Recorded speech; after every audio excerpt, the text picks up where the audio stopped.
You know, it's pretty amazing what a guy can run across in his own field whenever he finally takes the time, takes a nice day out of the week, and cleans his field up after about, I don't know, 15 years or so. But that's besides the point, maybe for another video down the road.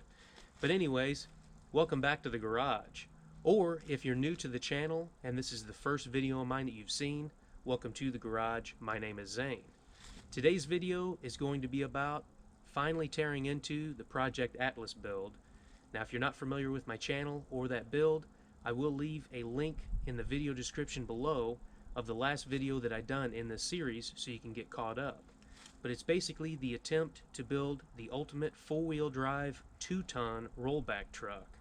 Now, before this video goes any further, I wanted to touch on a few subjects first, the first of which being I am incredibly close to 10,000 subscribers.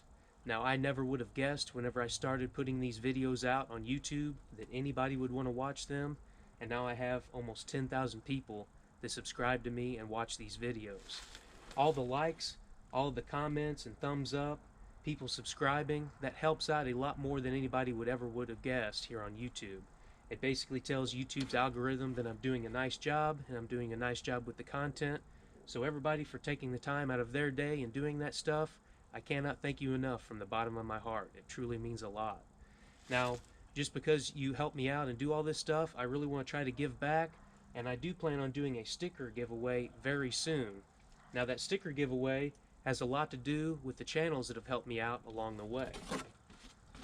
Now, I would not be where I'm at right now if it wasn't for the help of all these channels that have helped me out along the way. They've spread the word through their channels and actually got me a lot of views and subscribers, and I want to try to do the same for them as well. Now, the first channel that I want to go over is James and Kyle of Central Oregon Shenanigans. Now, James from the channel has a 1978 Ford Bronco project that he's put a lot of time and effort into. He put a lift and some wheels and tires on it. They got it running. It's brown and white. It's in very nice shape. They actually have a build that they fixed up and sold a while back of how they pulled a V8 out of a Heritage body style Ford Expedition and swapped in a 4BT Cummins. Now, that was an awesome project as well. They have a lot of videos on OBS Ford truck repairs, and James also has a early 90s fuel injected 302 getting swapped into a late 70s Ford step-side pickup truck. The next channel is John Fox from the Fox Shop. Now, John Fox does a lot of OBS Ford repair videos as well. He has a 1994 Ford F-150 that is incredibly beautiful. It's green and white.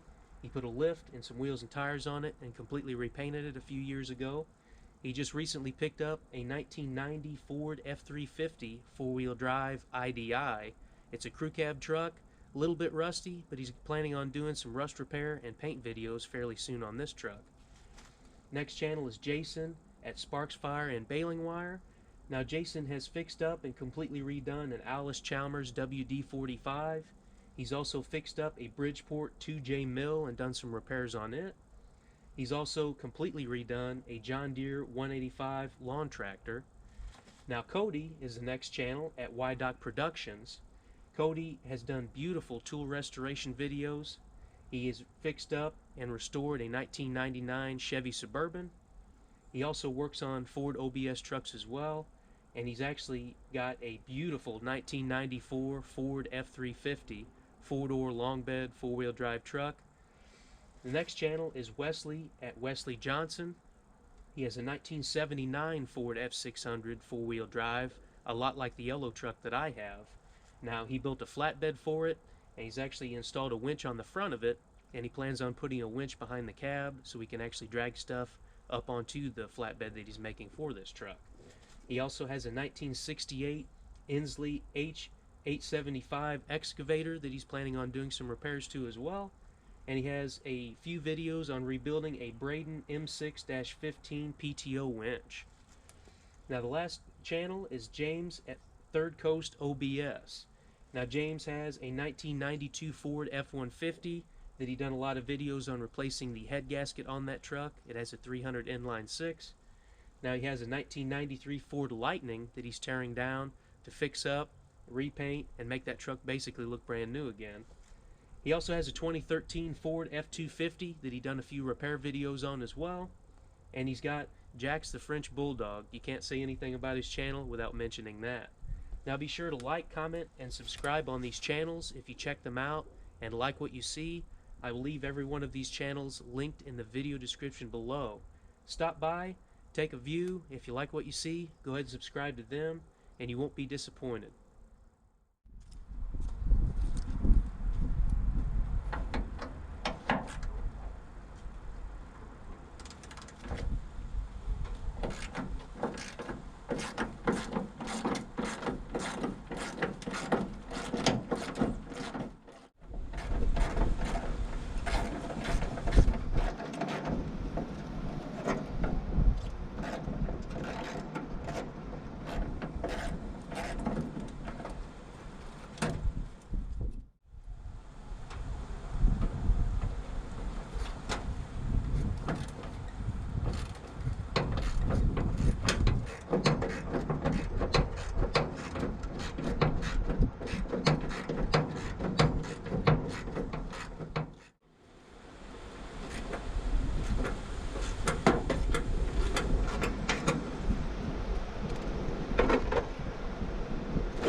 I never would have guessed that these two mounts holding the radiator support, these bolts would have been the loosest on the truck, but I'm surprised and glad for how well that WD-40 worked on these bolts, and I'm glad that I sprayed them down with it.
Now I just wanted to briefly mention in the video before I got any comments about it, you can see that the grill is dented down here. It's got a big dent up there. Whenever I dropped this over on the front of it, it was just over there in front of the truck in a muddy area. I did not bend this grill up at all, but you can see that it's rusty. It's got a lot of problems. I'm trying to save and keep all these parts that are good that I can still sell. The fenders are still in good shape, but I was working by myself, so I just made the decision to kind of drop this on the front. But this was not perfect by any means. Whenever I bought the truck, the hood was actually stuck shut. and it looks like somebody tried to get in there with a crowbar or a rock bar. I just got in here and unbolted the hood latch, and the hood came right up. But the previous owner done a number on the bottom of the hood and the top of the grill, so it wasn't in perfect shape to begin with. These fenders are still in good shape though, so I can sell them.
Now a little bit of time has elapsed. I didn't record getting the bell housing bolts out of this or the engine mount bolts, but I got all of those out of here.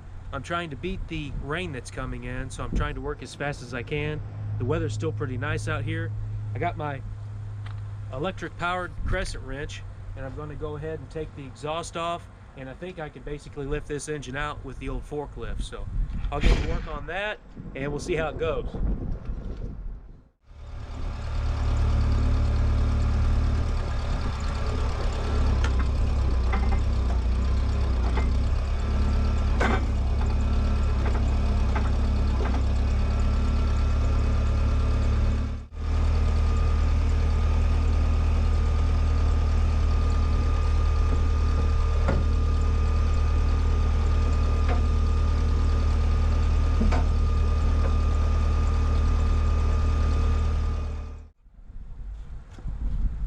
It might help a little bit if a guy didn't make a rookie mistake and leave that shield on there. But let's try this again.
It's amazing how something like that goes smoothly when you take all the bolts out.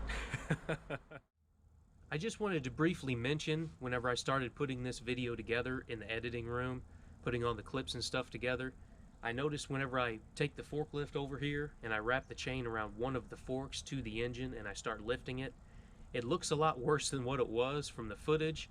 Now, the way the camera's set up, the truck is sitting on a little bit of a hill, and whenever I start lifting on this engine, it looks like the fork is going to bend and break off of the forklift that I have. That's not the case. That machine is rated at over 5,000 pounds. The engine that was in this truck weighed around 600 pounds.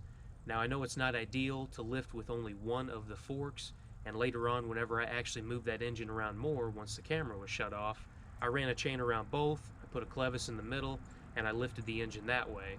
But the backrest on that machine needs greased up so the forks can slide together and apart very easily. It's almost impossible to do right now. And another thing about that is the forks don't really fit very tight to the backrest. There is a little bit of slop. So whenever you watch that footage, it looks like the fork's going to break off, but I assure you that I was not going to tear up my machine. Whenever I was sitting on it, it looked like the fork bent down. about maybe an inch to an inch and a half. So I'm not going to tear my machine up to get an engine or something out of this truck. I just wanted to say it looks a lot worse than what it was. Another thing about this whole build that's going on, I want to try to sell these parts to somebody that can use them.